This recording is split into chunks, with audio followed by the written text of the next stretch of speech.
여러분 안녕하세요. 3일 기도회 이 저녁에 오신 여러분을 진심으로 환영합니다. 오늘은 사울의 계종이라는 제목으로 함께 은혜 나누기를 원합니다.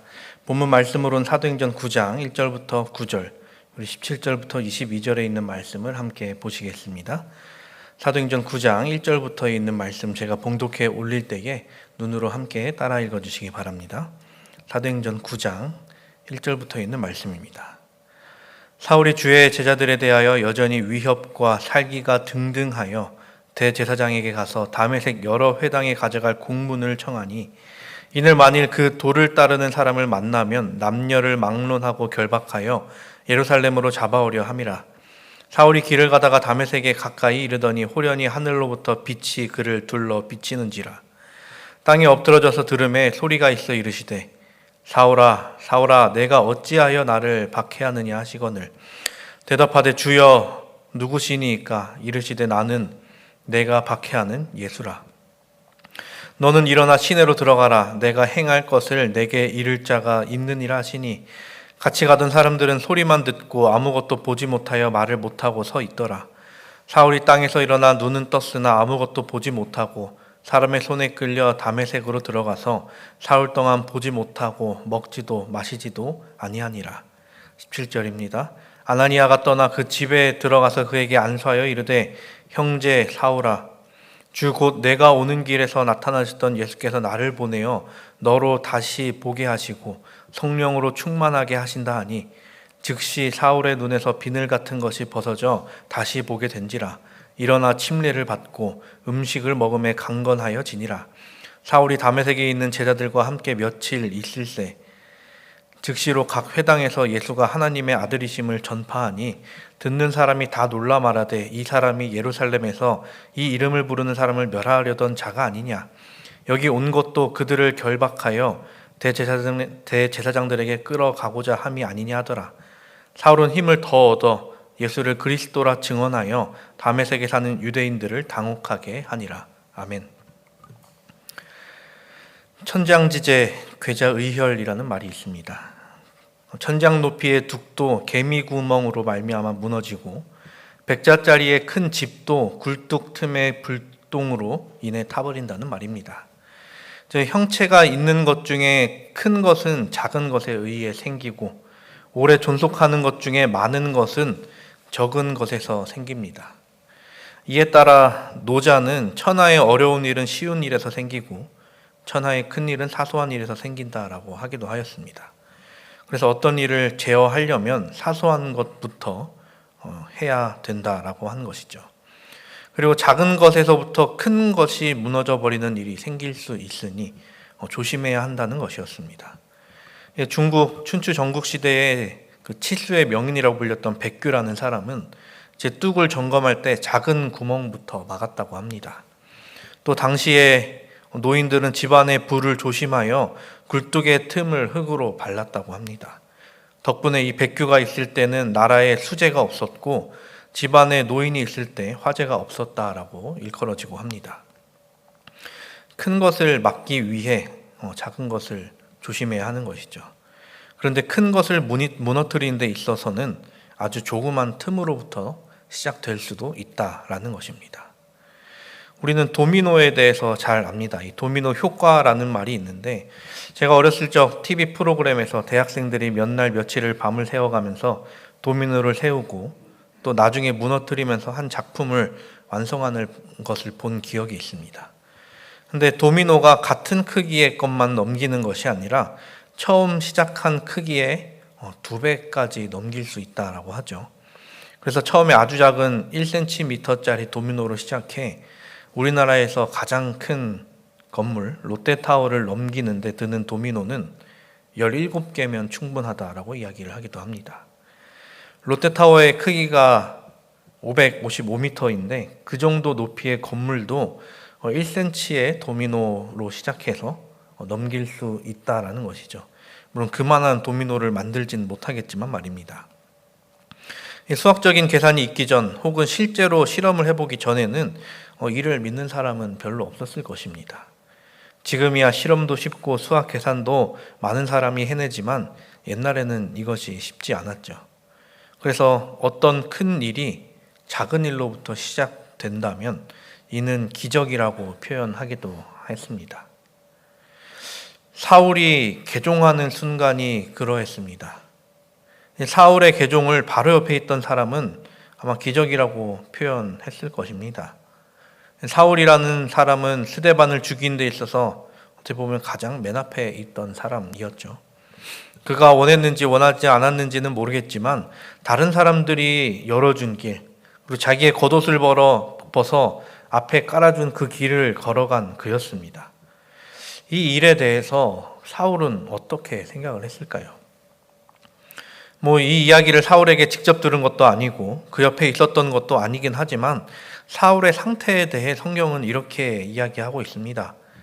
사울은 그가 죽임 당함을 마땅히 여기더라.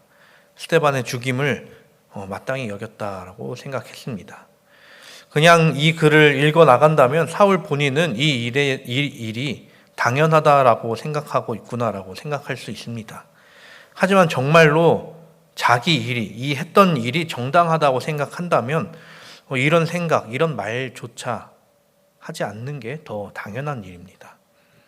내가 식사하는 것이 당연한 일인데 이것에 대해 따로 말을 붙입니까? 누군가 식사 시간에 지금 내가 밥 먹는 것이 마땅해 라고 말한다면 옆에 있는 사람은 지금 저 사람이 무슨 소리 하는 거지?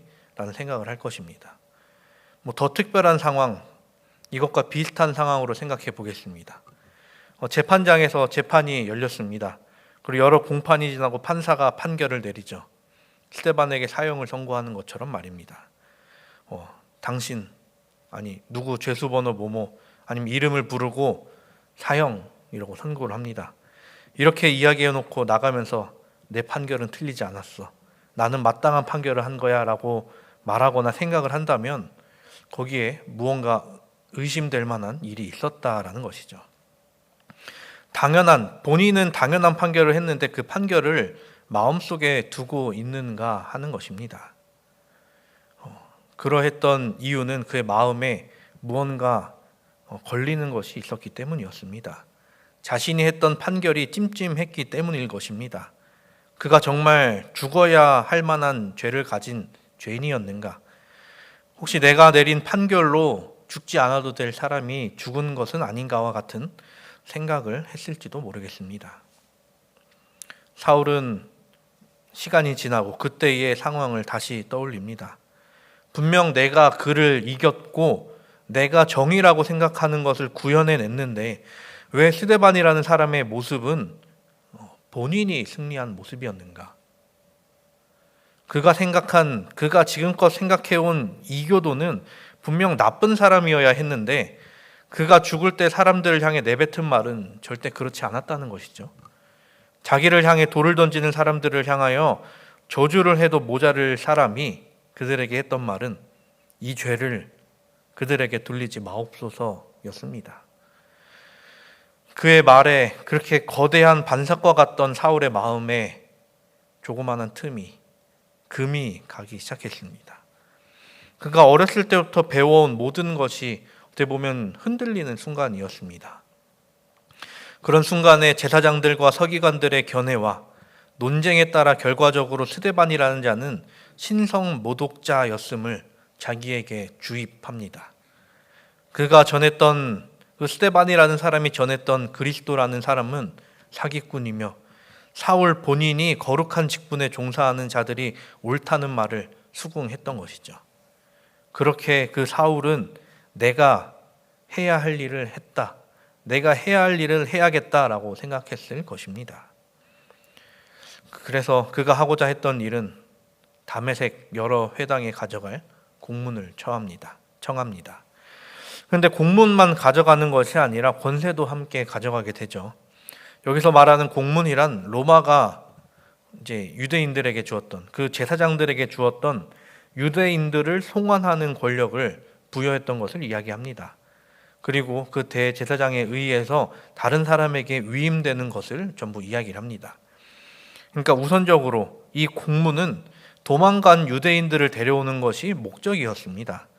그런데 여기서 말하는 공문 말고 권세란 예수를 믿는 사람을 색출해내는 일을 말하는 것이었습니다. 즉 바울이 다메섹에 파송되는 제1 목적은 유대인들 송환인데 또 다른 목적, 그것은 그리스도인 색출, 어떻게 보면 바울에게 있어서 더 중요한 목적이 있었습니다. 로마가 원래 그들에게 주었던 권세는 원래 식민지에서 도망쳐 다른 나라로 도망간 유대인들을 데려오는 권세였습니다. 하지만 제사장과 서기관 그리고 그들의 위임을 받은 이 사울은 그리스도인들을 체포하려는 목적으로 이것을 사용하려 했던 것이죠. 그렇게 그들을 체포해 예루살렘으로 데려와 신문하고 처형하려 합니다. 그런 생각을 하고 있던 사울에 대하여 성경은 사울이 주의 제자들에 대하여 여전히 위협과 살기가 등등하여라고 이야기를 합니다. 그런데 이렇게 말은 했지만 그의 마음속에는 아직 그 스데반이 남아 있었습니다. 성령께서 단단한 바위 같던 사울의 마음에 구멍을 내셨습니다. 그 구멍으로 조금씩 그의 마음이 무너져 내리고 있었던 것이죠. 하지만 여전히 나의 일을 해야겠다라며 다메섹으로 떠납니다. 이 스데반이라는 사람이 특이했던 것이라고 생각하면서 이단들, 이교도들을 체포하면 내가 생각했던 의문들이 모두 해결되리라 생각했을 것입니다. 예루살렘에서 다메섹까지 약 240km 정도 되는 거리를 나아가게 되죠. 당연한 것이지만 지금은 240km 금방 가는 거리지만 당시에는 당연히 쉽지 않았습니다. 예루살렘에서 다메섹으로 가는 길은 광야라고 불리는 길이 많았기 때문에 낮에는 햇볕이 뜨겁기도 했을 것이고 모래바람이 불어 귀찮게 했을 수도 있습니다. 하지만 사울은 자기 생각을 그리고 자기가 지금껏 쌓아온 것을 온전히 이루기 위해 그것을 기꺼이 여기죠. 그 힘든 일을 걷고 또 걸어 다메섹에 도착할 즈음 그의 시선은 비옥한 대지와 아름다운 정원 그리고 열매가 풍성한 과수원 또 푸른 들판을 가로질러 흐르는 시냇물 위에 머물렀을 것입니다. 황량한 들판을 여행한 뒤여서 이와 같은 광경은 참으로 상쾌하기 그지없었을 것입니다. 이 다메섹이라는 동네는 창세기에서도 이미 사람들에게 알려진 또 많은 사람들이 살고 있던 도시이기도 하고 시리아의 수도이기도 했습니다. 그런 와중에 다메섹에 거의 다 도착했을 무렵 갑자기 하늘로부터 태양처럼 밝은 빛이 그 주위로 비치게 되죠. 그때 사울과 일행들이 땅에 엎드러지고 하늘로부터 음성이 들립니다. 그 음성도 히브리어로 들렸다라고 이야기를 하죠. 사도행전 26장 14절에 있는 말씀입니다. 사울아, 사울아, 내가 어찌하여 나를 박해하느냐?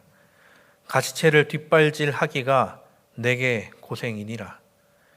여기서 가시채를 뒷발질한다는 말은 당시 농부들 사이에 특히 유대인들 사이에 잘 알려진 헬라 속담이었습니다. 소가 느린 걸음을 걷고 있을 때 뒤에 있던 농부가 그 소를 재촉하기 위해 쇠막대를 사용하는 관습에서 유래했던 말입니다. 뒤에서 소가 맞으면 맞기 싫어서 혹은 화가 나서 뒷발질을 더 하죠. 근데 멀리서 날리는 채찍은 뒷발질을 아무리 해봐야 더 맞는 일밖에 되지 않았다는 것이죠. 그래서 이 속담은 하나님을 대적하는 행동이 결국 어리석고 무모하여 그 모든 일이 불가능하다는 것을 의미하는 말이었습니다. 너무나도 밝은 빛에 모두가 멈춰버린 상황, 누구도 이 상황을 이해할 수 없었고 다만 신비로움만 그곳에 있었습니다. 거기에 있던 사람 중 사울만 그 말의 뜻을 분명하게 깨달았습니다. 그리고 그 앞에 자기 앞에 서 계시는 하나님의 아들을 보게 되죠. 공포에 질린 유대인의 마음속에 영광스러운 그 한 분의 모습이 영원히 새겨지는 순간이었습니다. 예수님께서 사울에게 하신 그 말씀이 소름 돋을 만한 힘으로 그의 마음을 파고 들었습니다. 그렇게 어두웠던 마음에 홍수처럼 빛이 쏟아져 내려 그의 지난 생애의 무지와 잘못을 들춰냈습니다. 사울은 자신이 그리스도를 따르는 사람들을 핍박하면서 열성으로 하나님을 섬긴다라고 생각해 왔죠. 그런데 실은 본인이 사탄의 일을 해오고 있었다는 것을 그때에 깨닫게 됩니다. 그토록 부정해왔던 그리스도를 직접 마주하는 순간 자신이 지금껏 쌓아 올렸던, 그리고 자신이 그토록 지켜왔던 자신의 큰 반석이 무너져 버렸습니다. 처음 성령을 통하여 스데반이 내뱉은 메시지가 사울의 마음의 틈을 만들었고, 그 틈 사이로 그리스도께서 쐐기를 박으사 그를 무너뜨리게 하셨죠. 자신은 마땅하다고 여겼던 그 일이 결국 그의 마음을 부숴 놓았던 것이죠. 자신이 세운 그 거대한 반석 때문에 보이지 않았던 하늘이, 그 반석이 부서지자 그는 하늘을 보게 되었습니다. 이것이 하나님께서 세우신 계획이고, 그 계획은 사람이 알아채리지도 못할 정도로 너무나 거대해서 그는 그 앞에 엎드릴 수밖에 없었던 것입니다. 이조차도 하나님의 은혜가, 하나님의 자비가 함께 했습니다. 그렇게 많은 죄를 지었던 사울이 만약 하나님을 직접 배웠다면 어떻게 됐을까요? 지금 상황은 눈이 멀어 앞이 보이지 않는 상황이었지만, 실제로 하나님께서 그 영광을 내비치셨다면 그의 존재 자체가 사라져 버려야 했던 것입니다. 그런데 예수께서 그 광채를 최대한 가리셨기에 그의 눈이 머는 정도로 끝나지 않았을까 싶습니다. 하나님의 빛을 죄인이 봤을 때와 하나님의 사람이 봤을 때의 차이는 명확한 것이죠.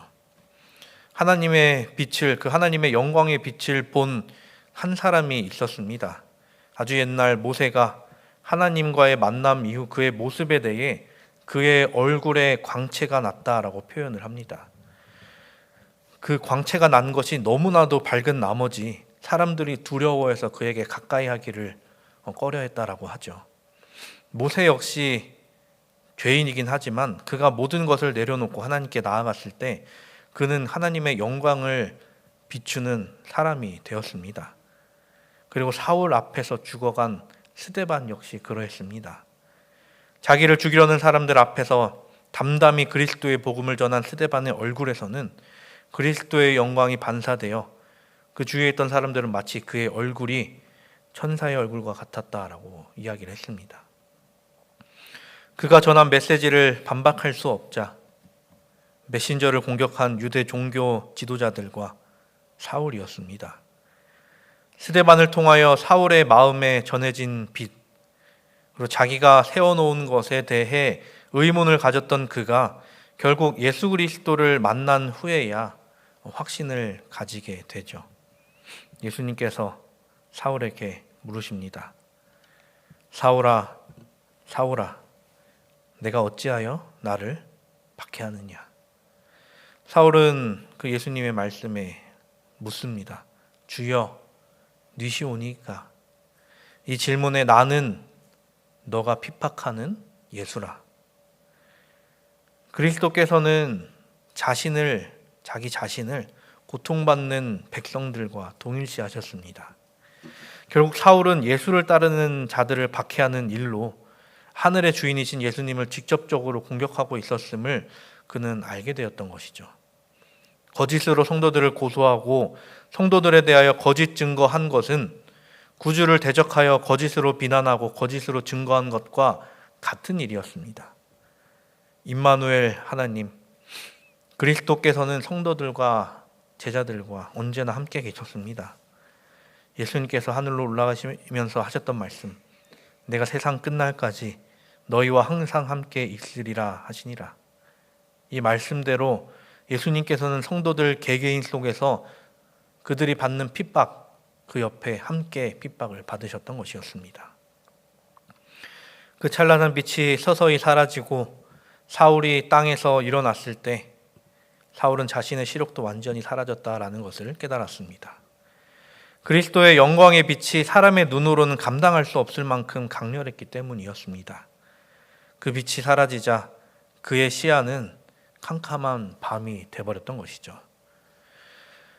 아마 사울은 자기 눈이 먼 것이 예수를 따르는 자들을 잔인하게 핍박한 것에 대한 하나님의 보복이라고 생각했던 것 같습니다.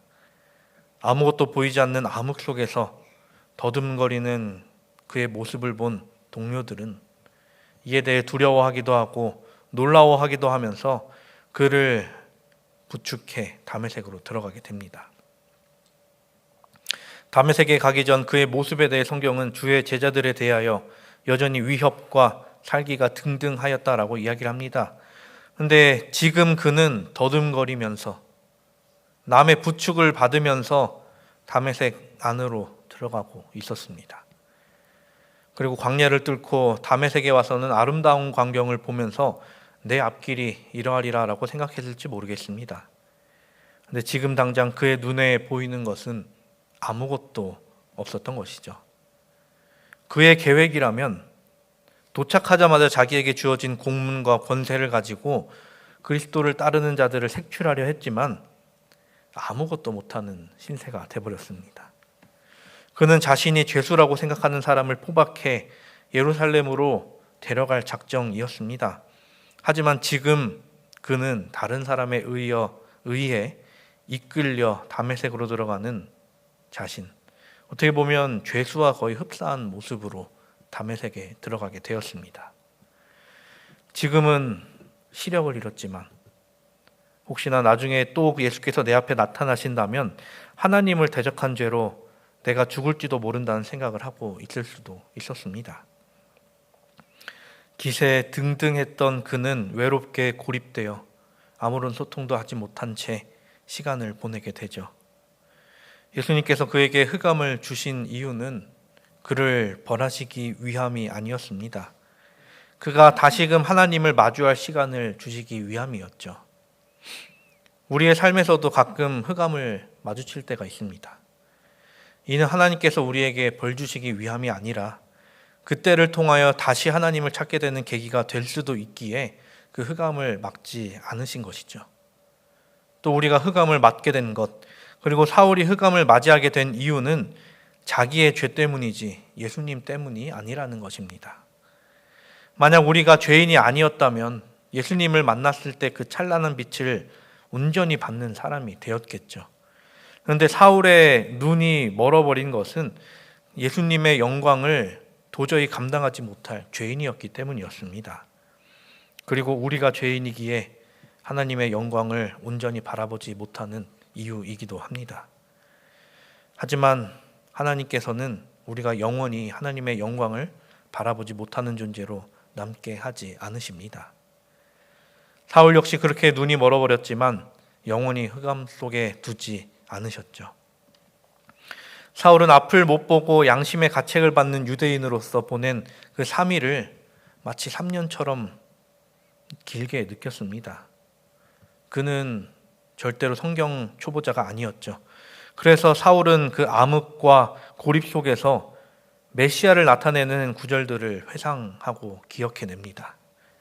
자신이 반석같이 세운 것들을 무너뜨린 그 빛을 통해 예리해진 기억력을 살려 구약의 예언들을 하나씩 되짚어 봅니다.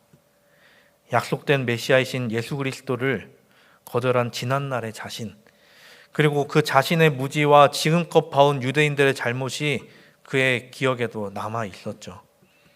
그가 그토록 열심히 쌓아올린 모든 것이 편견이 되었고 불신이 되어 하늘을 가리고 메시아를 가리고 있음을 깨닫게 됩니다.